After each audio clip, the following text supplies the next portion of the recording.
Hello and welcome to the Digital Billabong. I am Shane. Today we talk about being comfortable with being uncomfortable. There is a part of becoming a leader that nobody really prepares you for. You start noticing the things that need your attention. Someone is not meeting the standard. A team member is unhappy. A decision needs to be made. You know a conversation has to happen, but you can feel yourself hesitating. Not because you do not care, because you do care. You want to get it right. And you do not want to damage the relationship, say the wrong thing, or make the situation worse. That feeling is normal. It does not mean you are not ready to lead. It does not mean you are weak. And it does not mean you need to wait until you feel completely confident before you act. Most of the time, it simply means you are facing something that matters. The new leader who avoids every uncomfortable moment does not protect the team. They leave the team without the clarity it needs. I have felt this many times as a manager. You walk in and start your day, you can see that a job has not been completed properly, a process has not been followed, or you need to have a conversation with an underperforming team member. The easy option is to quietly fix it yourself, or tell yourself you will deal with it tomorrow, or make a vague comment and hope the person takes the hint. But the work still gets left for someone else. The standard stays unclear, and the person who needs feedback has not actually been given a fair chance to improve. Avoiding the conversation can feel kinder in the moment, but it often creates a bigger problem later. The team notices what is accepted. The reliable people get frustrated when they keep picking up the extra work. Small issues turn into patterns, and eventually, the conversation becomes more difficult than it ever needed to be. Being calm does not mean avoiding the hard part of leadership. It means dealing with it properly.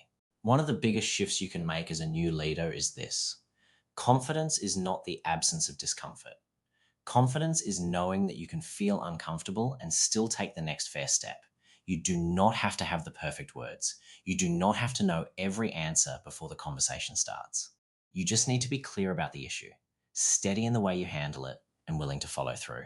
The first move is to name the discomfort without letting it make the decision for you. Before a conversation or decision, say this to yourself. This feels uncomfortable because it matters, not because I should avoid it.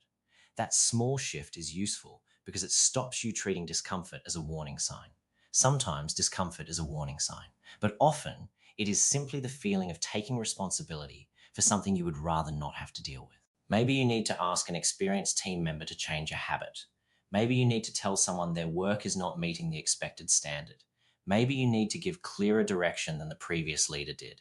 Or maybe you need to make a call that not everyone will agree with. None of that has to be aggressive, but it does need to be clear. When you avoid it because it feels awkward, you hand control of the situation to the awkwardness. The second move is to slow yourself down before you speak.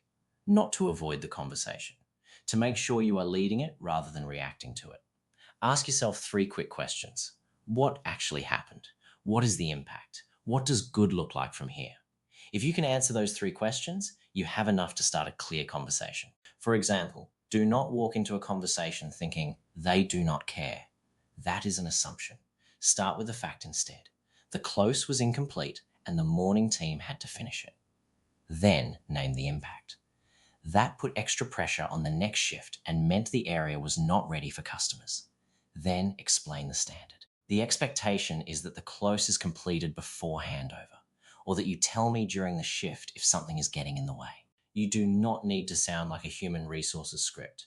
You can speak like a normal person. Try an opening like this. I noticed the close was not completed last night. Can we talk through what happened? That is calm. It is specific.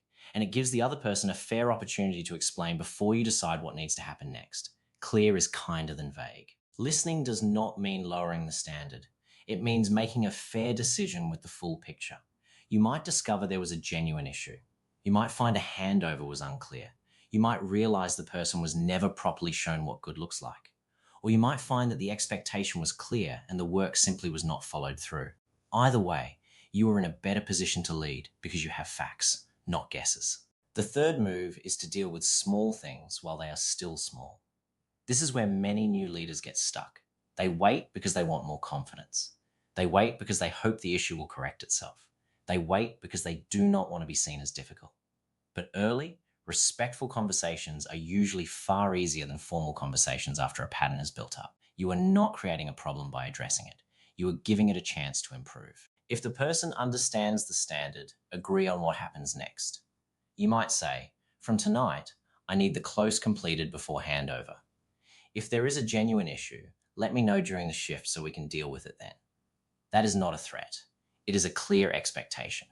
Then follow up, not by hovering over people or looking for mistakes, by being consistent about what you said mattered. Another uncomfortable part of leadership is accepting that you will not always be everyone's favorite person in the moment.